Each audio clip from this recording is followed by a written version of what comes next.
Hello bachcho, let's read the question. For the following distribution, calculate mean using all suitable methods. The size of the item is 1 से 4, 4 से 9, 9 से 16 और 16 से 27 दिया है. The frequency is 6, 12, 26 and 20. First of all, let's talk about the key concept. Key concept is, the first one is the, if I talk about the first method, that is direct method जिसे हम कहते हैं direct method. जो direct method होता है उसके लिए जो मीन का फॉर्मूला होता है that is X bar is equal to sigma F I X I upon sigma F I होता है. सेकेंड वन इज जो हमारा मेथड होता है that is shortcut method. Shortcut method, अगर हम शॉर्टकट मेथड की बात करते हैं सो जो फॉर्मूला होता है that is again mean X bar जिसको डिनोट करते हैं is equal to A plus sigma F I D I upon sigma F I. ये फॉर्मूला होता है हमारा. थर्ड मेथड जो होता है वो तो स्टेप डिवीजन मेथड होता है, but step division method is not valid here. Step deviation method जो होता है वो तब काम करता है जो हमारे पास साइज दी गई है, इसकी जो हाइट है वो सेम होनी चाहिए. दैट इज 1 से 4 में 4 का गैप है. यहाँ पे अगर 1 से 4 की बात करते हैं तो यहाँ पे 3 का गैप है, यहाँ पे 4 का गैप है, यहाँ 9 से 16 7 का गैप है. अगेन यहाँ पे डिफरेंट गैप हो गया, दैट इज यहाँ पे 11 का गैप है. तो यहाँ पे बेसिकली ये मतलब हुआ step deviation method works when height is equal. Height means h, जो कि हमारा यहाँ पे गैपिंग की बात हो रही है. अगर गैपिंग इक्वल नहीं है तो स्टेप डेविएशन मेथड वैलिड नहीं होगा. तो इसका मतलब इस पर्टिकुलर क्वेश्चन में स्टेप डेविएशन मेथड का काम नहीं हो पाएगा क्योंकि जो विड्थ या हाइट है वो सेम नहीं है. So first of all let's talk about the direct method. Let's say direct method. So if I talk about the direct method, so first of all let's talk about the class interval जो हमें यहाँ पे दिया गया है. तो हम लिखते हैं सी आई, जो कि क्लास इंटरवल 1 से 4 लिख लिया, फिर 4 से 9 है, 9 से 16 है and last one is 16 to 27. Similarly हमें एफ आई की वैल्यू दी गई है. एफ आई मीन्स फ्रीक्वेंसी 6, 12, 26 और 20. अब हम यहाँ पे एक्स आई निकालेंगे और फिर हम एफ आई एक्स आई का प्रोडक्ट निकालेंगे. अगर एक्स आई निकाले तो 4 और 1 5 का आधा 2.5 हो गया, 9 4 13, 13 का आधा 6.5, अगेन इसका आधा 12.5 and the last one is what you will get 21.5. तो इसका मतलब हमें एक्स आई की वैल्यू मिल गई. अब हम क्या करेंगे, एफ आई एक्स आई निकालेंगे. So this will become 25, 2.5 into 6, if I say this will become 15. Similarly, if I multiply with this, it will become 78. Similarly, this will become 325. And the last will become was 430. तो हम यहाँ से sigma F आई निकालेंगे और इस वाले column से sigma F I X आई निकालेंगे.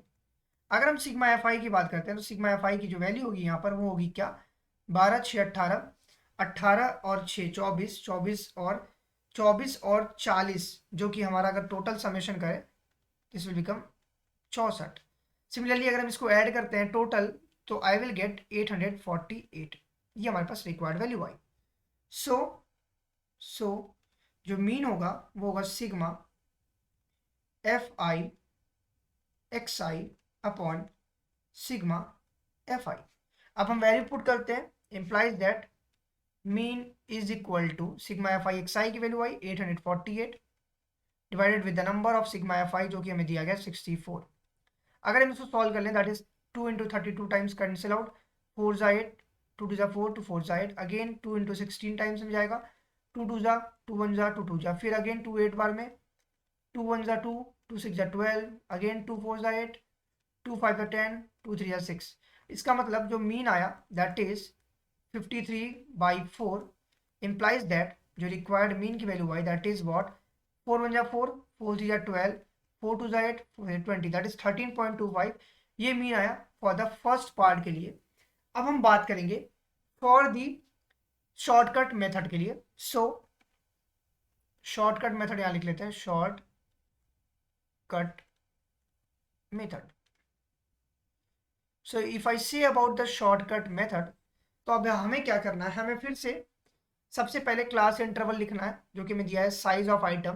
तो हम सिंपली इसको CI लिखते हैं, क्लास इंटरवल, या इसकी जगह हम साइज ऑफ आइटम भी लिख सकते हैं, बट हम इसको सिंपलेस्ट फॉर्म में लिख रहे हैं। So as per our choice I can use it 1 से 4, 4 से 9, 9 से 16 and last one is 16 to 27। ये हमने क्लास इंटरवल लिख लिया।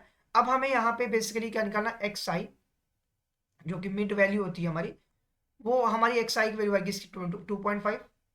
अगर हम इसको ऐड करते हैं और 2 से डिवाइड करते हैं तो ये आएगा 6.5, this is 12.5, this is 21.5। Then after हम यहाँ पे क्या करते हैं, अब हम DI का कॉलम बनाते हैं। DI बेसिकली मतलब क्या होता है, DI का मतलब होता है xi माइनस ए, इसको xi माइनस ए कहते हैं। और इस xi माइनस ए में हम इस xi में से कोई भी एक नंबर को a ले सकते हैं। लेट्स से मैंने 12.5 को a ले लिया, तो हम इसकी जगह a लिख लेंगे। अब हम क्या करेंगे, xi minus A means is equal to, आप लिख सकते हो क्या, दैट इज xi माइनस 12.5। अब हर कॉलम में ये इक्वेशन हम लगाएंगे।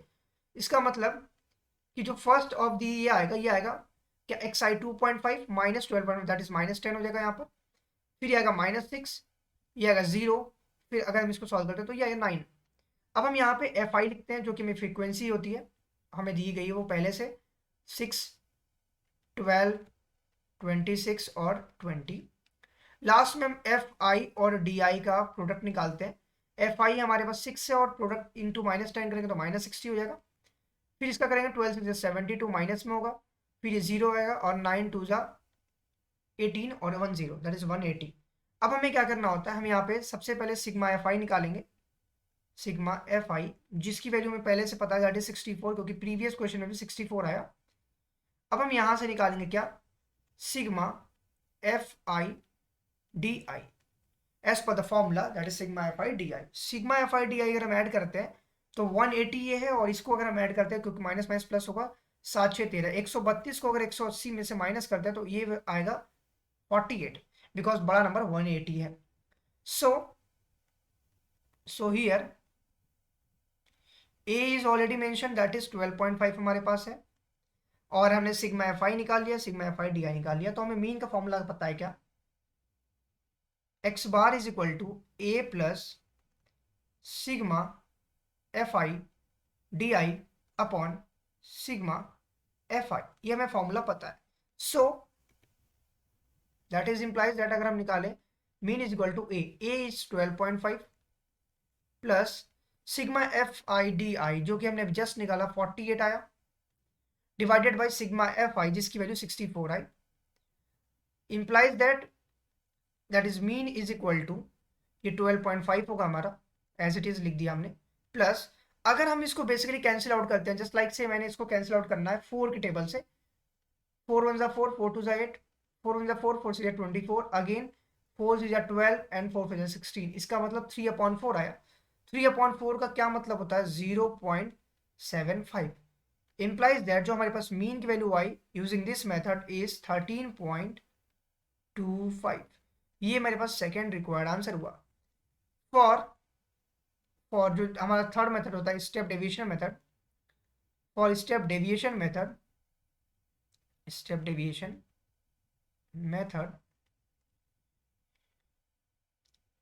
Deviation method h should be h और जिसको हम विद भी कह सकते हैं, विद ऑफ इंटरवल, जो कि हमारे पास ये दिया 1 से 4, 4 से 9, 9 से 16 और 16 से 27। जो विद होती है इंटरवल की शुड बी इक्वल होना चाहिए, but here it is unequal, ये अनइक्वल है। सो this method is not applicable here, वो यहाँ पे applicable नहीं होगा, is not applicable here. So this is all about my answer. Hope you understand it well. Best of luck. Thank you.